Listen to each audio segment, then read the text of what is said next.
अस्सलाम वालेकुम and welcome to current tutorials. आज हम फ्रीक्वेंसी मॉड्यूलेशन को डिटेल से डिस्कस करेंगे। ठीक है, तो सबसे पहले स्टार्ट करते हैं। फ्रीक्वेंसी मॉड्यूलेशन की कुछ बेसिक चीजें देखते हैं। नैरो बैंड और वाइड बैंड फ्रीक्वेंसी मॉड्यूलेशन में क्या फर्क है। ठीक है, देखें, अगर एक हमारा सिग्नल है phi of t is equal to A cos omega C T plus theta naught. Theta naught इसमें क्या होता है, जीरो का शिफ्ट होता है ना। ये हम पे बेसिक मॉड्यूलेशन की टेक्निक्स में देख चुके हैं ना। तो A cos omega C T plus theta naught इसका जीरो का शिफ्ट हो गया। अब इस केस में सारा एंगल क्या है, omega C T plus theta naught. Omega C T plus theta naught इसका एंगल है जिसके लिहाज से ये चेंज हो रहा है। ठीक है, अगर इसमें थीटा हमारे पास ये मौजूद है, इससे हम ओमेगा निकालना चाहें तो इसका डेरिवेटिव ले लें। थीटा का डेरिवेटिव लिया तो ओमेगा सी टी का डेरिवेटिव 1 प्लस थीटा नॉट का डेरिवेटिव 0, तो सिर्फ ओमेगा सी रह गया। देखिए, प्रैक्टिकली इस तरह की हमारे पास स्ट्रेट लाइन नहीं होती। हमारे पास क्या होता है, यहाँ पे वो डिस्टॉर्शन सी आ रही होती है। ठीक है, क्योंकि ये d theta by D t है, तो ये rate of change of theta with respect to time है, तो इसलिए हमने इसको यहाँ पे स्लोप लिखा हुआ है। ठीक है, ये देखिए एक्चुअली डिस्टॉर्शन आ रही होती है। अगर थीटा नॉट की वैल्यू 0 कर दें तो ये क्या बन जाएगा, ए कॉस ओमेगा सी टी बन जाएगा। अब इंस्टेंटेनियस ओमेगा फ्रीक्वेंसी मॉड्यूलेशन है, तो फ्रीक्वेंसी के लिहाज से चेंज करना पड़ेगा। तो हमने क्या कर दिया है, एक m of t modulating signal ले लिया और उसके साथ के एफ यानी कि फ्रीक्वेंसी डेविएशन कांस्टेंट मल्टीप्लाई कर। ठीक है, ओमेगा आई फिर ओवरऑल इंस्टेंटेनियस, इसके लिए इंस्टेंटेनियस फ्रीक्वेंसी क्या बनेगी, omega i is equal to omega c plus k F M of t. अब ओमेगा आई आ गया, इससे थीटा निकालना है तो ओमेगा को क्या करें, इंटीग्रेट कर दें। जब ओमेगा को इंटीग्रेट किया तो ओमेगा सी का इंटीग्रेशन ओमेगा सी टी आ गया, तो एम ऑफ टी का integration of m of t ला ए कॉस थीटा की ये वाली वैल्यू जब भी आपने निकाली यहां से, ये सारी थीटा के अंदर डाल दी ना। ठीक है, ये इसका मेन सिग्नल बन गया। अब देखिए, ये ओमेगा के लिहाज से ना, नॉर्मली फ्रीक्वेंसी आपने पढ़ी होगी एफ की फॉर्म है ना। तो f is omega is equal to क्या होता है, 2 पाई एफ। तो इस सारे को 2 पाई की फॉर्म में कन्वर्ट करते हैं, यानी कि यहां पे भी 2 पाई लिखते हैं, यहां पे भी 2 पाई लिखते हैं, क्योंकि हम जो है एफ ऑफ आई यानी कि इंस्टेंटेनियस फ्रीक्वेंसी के लिए करना चाहते हैं। तो हमने क्या किया, यहाँ पे भी 2 पाई लिख दिया और यहाँ पे भी 2 पाई लिख दिया ना। अब इससे एफ ऑफ आई निकालना हो तो सिंपल एफ ऑफ सी और साथ में ये वाली अगले वाली सारी टर्म। तो ये F C plus k F ये कांस्टेंट है। एम ऑफ टी क्या है, एम ऑफ टी हम एक मॉड्यूलेटिंग सिग्नल है जो हमने लिया हुआ है a m cos 2 pi F M of t. तो इसके साथ के एफ के साथ a m cos 2 pi F m t multiply. ठीक है, एफ ऑफ आई की वैल्यू ये निकला। एफ ऑफ आई की वैल्यू अगर निकालना चाहें, देखो ओमेगा आपने निकाला था, ओमेगा क्या होता है, थीटा का डेरिवेटिव। तो ओमेगा थीटा का डेरिवेटिव होता है, तो omega is equal to 2 pi F होता है। Omega is equal to 2 pi F, देखो omega is equal to D theta by D T. तो omega is equal 2 pi F होता है, यहाँ पे 2 पाई एफ लिख दिया, तो एफ यहाँ पे रह गया, 2 पाई उधर जाके डिवाइड हो जाएगा। ठीक है, 2 पाई इधर जाके डिवाइड हो गया। अब D theta by D T, ये आपका पूरा जो एंगल निकला हुआ डी थीटा एंगल जो निकला हुआ उसका आप डेरिवेटिव ले लें ना। जो एंगल ये सारा है इसका डेरिवेटिव ले लें। तो ये पहले वाले का डेरिवेटिव हमने 2 पाई एफ ऑफ टी यहाँ पे लिख दिया, प्लस ये अगले वाला ये सारा है इसका डेरिवेटिव हम अलग करके, दोनों ऐड हो रहे हैं। 1/2 पाई दोनों के साथ डिवाइड हो रहा है। 1/2 पाई क्यों डिवाइड हो रहा है, क्योंकि जो ओमेगा का फॉर्मूला है आपने एफ निकालना है, तो omega is equal 2 pi F, 2 पाई उधर जाकर डिवाइड हो, ये 2 पाई और ये 2 पाई कैंसिल हो जाएगा, ये 2 पाई और ये 2 पाई कैंसिल हो गया ऐसे। तो ये ओवरऑल हमारे पास बना, ये 2 पाई कैंसिल हो गया। जब ये कैंसिल हो गया तो यहाँ पे एफ सी रह जाएगा ना, टी का डेरिवेटिव 1, तो सिंपल एफ सी रह जाएगा। इसी तरह यहाँ 2 पाई और 2 पाई कैंसिल हो गया, तो ये के एफ रह जाएगा यहाँ पे ना, जिसको कैंसिल कर दे के एफ रह जाएगा। इसी तरह ये इंटीग्रेशन और डेरिवेशन कैंसिल हो गई, तो A cos 2 pi F M of T, ये डेरिवेटिव चेंज ऑफ वेरिएबल्स है, इससे कंफ्यूज होने की जरूरत नहीं है। तो इंस्टेंटेनियस फ्रीक्वेंसी ये निकली। देखिए फ्रीक्वेंसी इंस्टेंटेनियस ये निकली, अब कैरियर फ्रीक्वेंसी ये है ना, कैरियर फ्रीक्वेंसी ये है। अब इस ये 2 पाई और 2 पाई कैंसिल होगा, और ये साथ में कैरियर के साथ ये जो एक्स्ट्रा चीज है ये क्या है, डेविएशन। अब मैक्सिमम डेविएशन क्या हो सकती है, के एफ, जिसमें दो कांस्टेंट आ गए, ए के एफ और ए एम। कॉस की वैल्यू 0 से 1 के बीच में होती है, तो मैक्सिमम इसके कितने, k F into a f m. Deviation क्या हो जाएगी, k F into a f m. ठीक है, तो ये इज इक्वल टू के f maximum of m of t. Maximum of m of t का मतलब ये कि ये इसका एम ऑफ टी की जो मैक्सिमम वैल्यू होगी वो। ठीक है, फ्रीक्वेंसी डेविएशन कांस्टेंट हमारा अगर कांस्टेंट है तो फिर इस केस में f of i is equal to f C plus delta of f. देखिए ना, डेल्टा ऑफ एफ की डेल्टा ऑफ क्या रखा, के एफ ए एम है ना। जब के एफ ए एफ को डेल्टा रख दिया तो आगे सिर्फ कॉस रहेगा, plus cos 2 pi F of T. ठीक है, अब देखें डेल्टा एफ की नॉर्मली क्या होती है, f of i f c में से एक दफा माइनस डेल्टा कर दें, एफ सी में से एक दफा प्लस डेल्टा कर दें। ठीक है, नॉर्मली फ्रीक्वेंसी ये होता है ना, अगर आपकी फ्रीक्वेंसी जो फ्रीक्वेंसी डेविएशन है 5 है, आपकी कैरियर फ्रीक्वेंसी 100 है, तो वो कहां से 95 से लेकर 105 तक जाती है।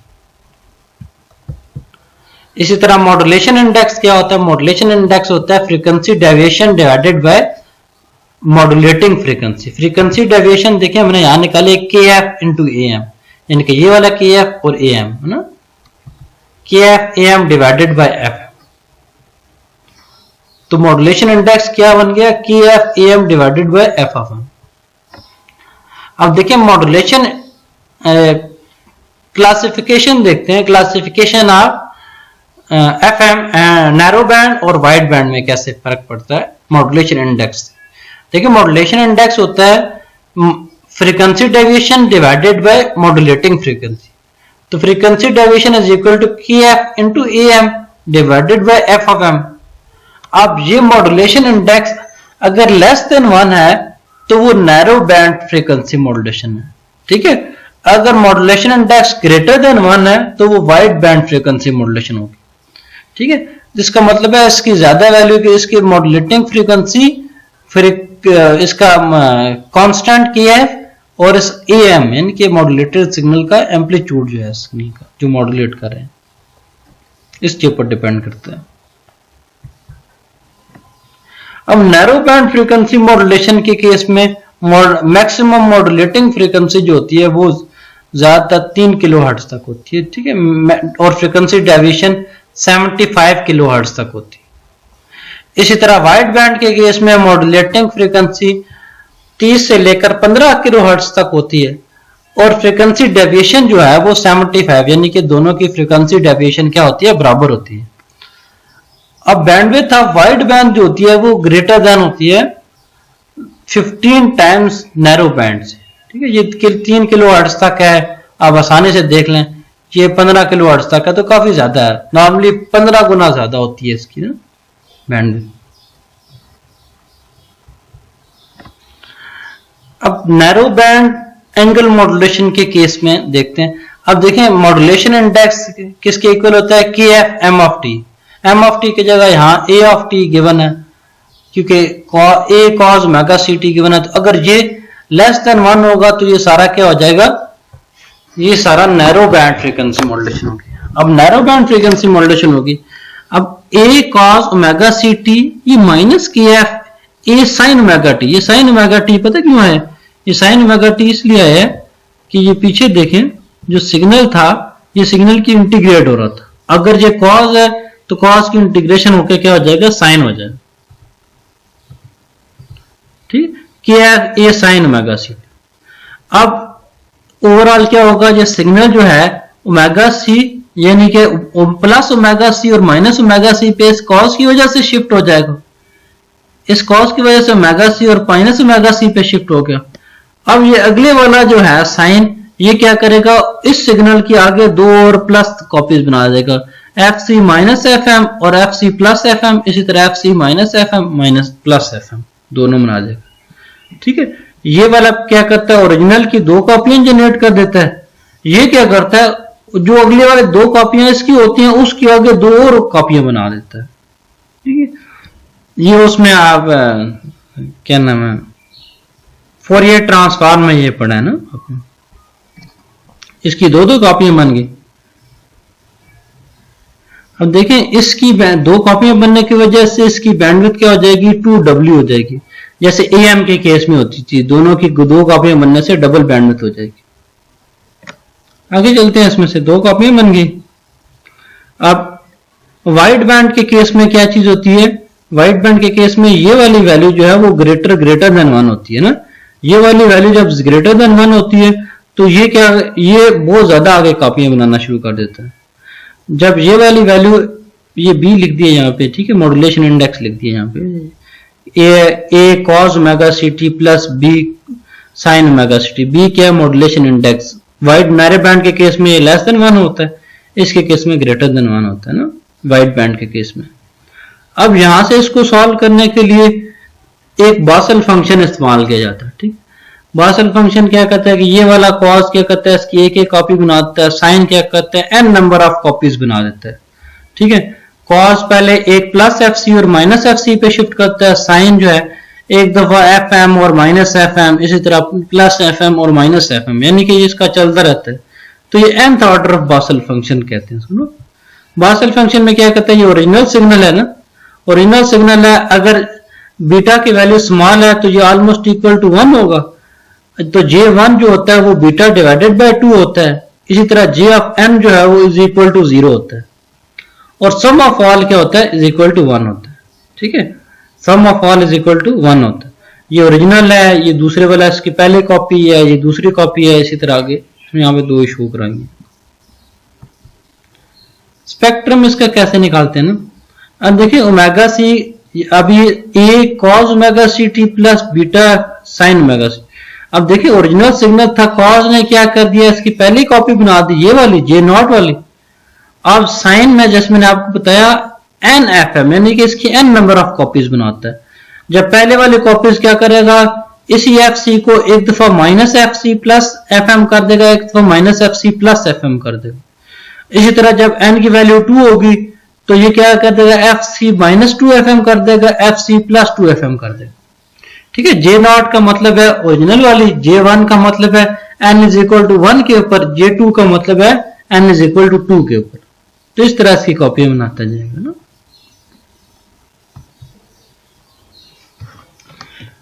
फ्रीक्वेंसी मॉड्यूलेशन की बैंडविड्थ और एवरेज पावर कैसे फाइंड करते हैं, ये चेक करते हैं ना।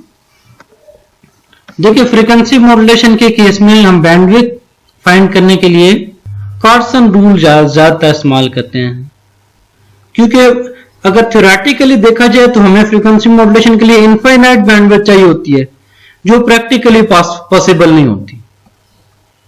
तो कार्सन की वजह से हम इसका लोअर बाउंड निकाल लेते हैं। कार्सन रूल स्टडी करते हैं जो कि फ्रीक्वेंसी मॉड्यूलेशन के केस में लोअर बैंडविड्थ फाइंड करने के लिए यूज किया जाता है। ये कार्सन रूल कहता है जो सिंगल टोन मैसेज की बैंडविड्थ होती है 2 times delta FM, delta FF क्या है, frequency deviation, plus 2 F of M। ठीक है, F ऑफ M हमारा सिग्नल मॉड्यूलेटिंग सिग्नल है। अगर FM दोनों में से कॉमन ले लें तो यहाँ पे क्या आ जाएगा, delta FF divided by FM, delta FF divided by FM क्या बन जाता है, बीटा। ठीक है, मॉड्यूलेशन इंडेक्स, तो बीटा तो ये इक्वल टू ये बन गया। अगर जनरल केस में देखा जाए तो यहाँ पे FM की जगह क्या लिखा होता है, 2W लिखा होता है।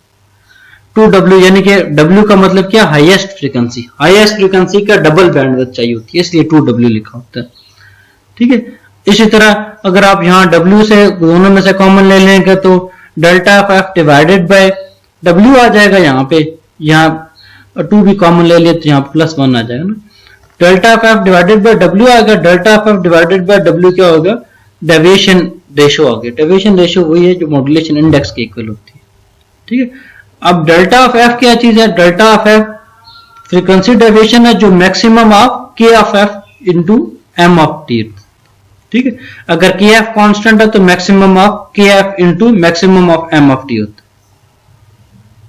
अच्छा, कार्सन रूल के अलावा सिंपल अगर बैंडविड्थ सिंपलेस्ट तरीके से फाइंड करनी हो तो BW is equal to bandwidth is equal to 2 time FM into N होता है, ठीक है।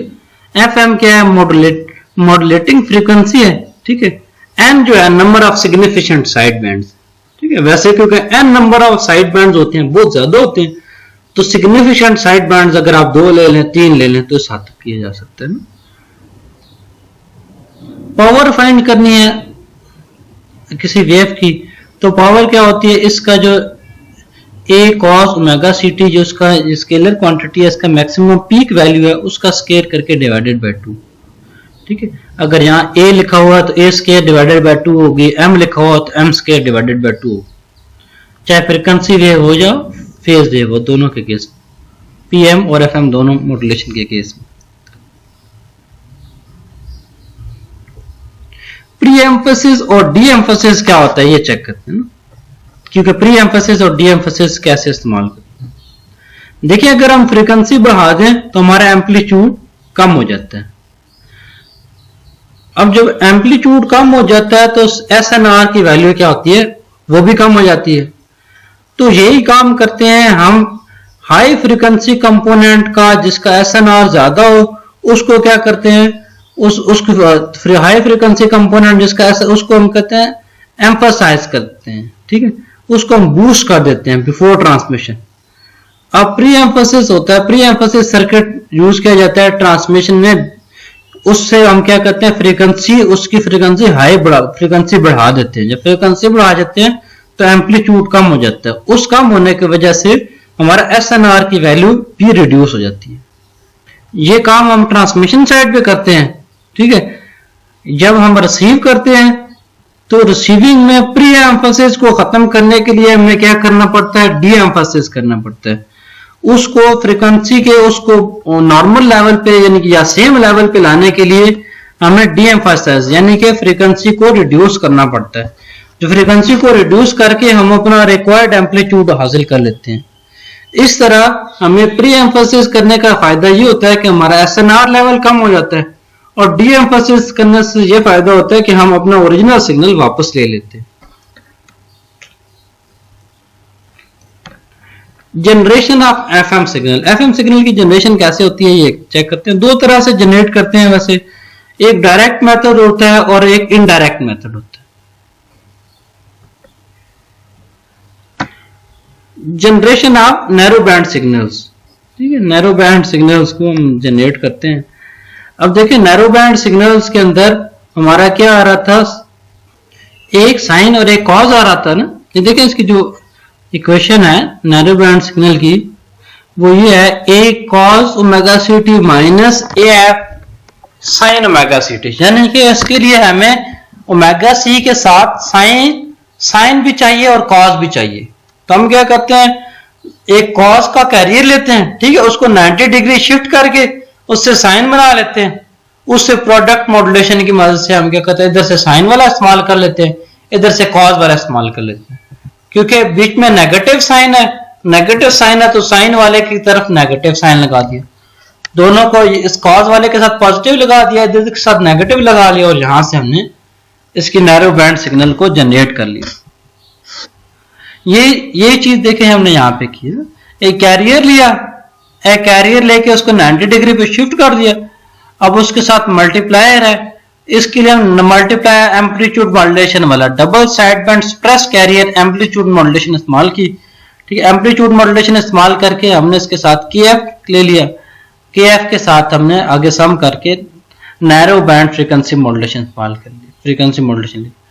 अगर हमारा सिग्नल है सिंपल, ठीक है, अब ये वाला फ्रीक्वेंसी मॉड्यूलेशन क्यों है कि ओरिजिनल सिग्नल को हमने इंटीग्रेट कर लिया। ये अंदर वाला ये सारा ये फेज मॉड्यूलेशन है ना, जब सिग्नल को इंटीग्रेट कर लिया तो ये फेज मॉड्यूलेशन कर ली, तो हमें ओवरऑल क्या हो गया, फ्रीक्वेंसी मॉड्यूलेशन मिल गई, ठीक है।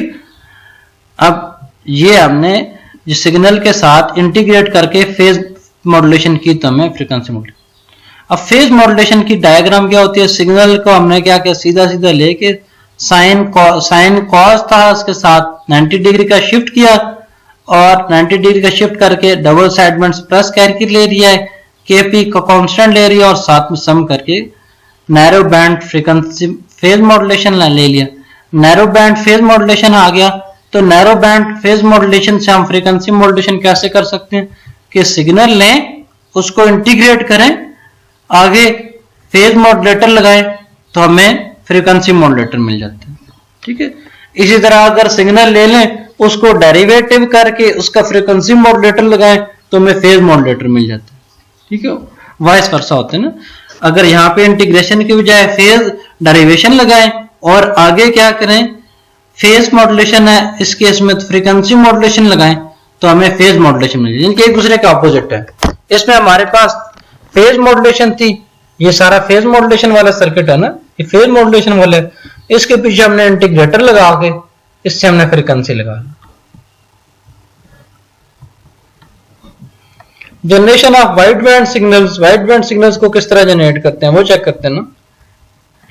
वाइड बैंड सिग्नल में हम नैरो बैंड फ्रीक्वेंसी मॉड्यूलेशन को हम क्या करते हैं, फ्रीक्वेंसी मल्टीप्लायर, यानी कि उसकी फ्रीक्वेंसी ज्यादा होती है तो नैरो बैंड फ्रीक्वेंसी मॉड्यूलेशन से हम इनडायरेक्ट तरीके से भी wide band frequency modulation generate कर सकते हैं। क्या कर दिया, उसके फ्रीक्वेंसी के साथ नैरो बैंड वाला, क्योंकि नैरो बैंड फ्रीक्वेंसी मॉड्यूलेशन क्या हो रही थी, ये हो रहा था, एक सिग्नल ले लिए, ये नैरो बैंड फ्रीक्वेंसी मॉड्यूलेशन है, जिसको हमने किस तरह बनाया, नैरो बैंड फेज मॉड्यूलेटर लेके उसके साथ आगे इंटीग्रेटर लगा लिया तो नैरो बैंड फ्रीक्वेंसी मॉड्यूलेटर मिल गया। अब नैरो बैंड फ्रीक्वेंसी मॉड्यूलेटर के आगे एक मल्टीप्लायर लगा लें तो उससे हमें क्या मिल जाएगा, वाइड बैंड फ्रीक्वेंसी मॉड्यूलेटर मिल जाएगा।